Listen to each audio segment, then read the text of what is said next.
மனித குலத்தின் உண்மையான ஊழியரான மகாத்மா பூலேவின் பிறந்த நாளில் அவருக்கு மரியாதைக்குரிய அஞ்சலியை செலுத்துவதாக பிரதமர் நரேந்திர மோடி கூறியுள்ளார்.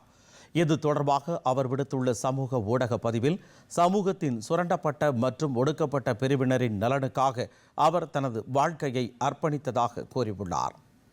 நாட்டிற்கு அவர் அளித்த விலைமதிப்பற்ற பங்களிப்பு ஒவ்வொரு தலைமுறையினருக்கும் தொடர்ந்து ஊக்கமளிக்கும் என்றும் பிரதமர் தெரிவித்துள்ளார்.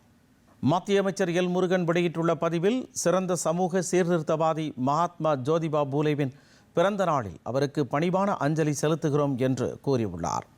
சாதி பாகுபாட்டிற்கு எதிரான அவரது இடைவிடாத போராட்டம், கல்வி மற்றும் பெண்கள் அதிகாரமளித்தல் மீதான அவரது அர்ப்பணிப்பு சமூக நீதியின் பாதையில் நம்மை தொடர்ந்து வழிநடத்துகிறது என அமைச்சர் எல் முருகன் தெரிவித்துள்ளார்.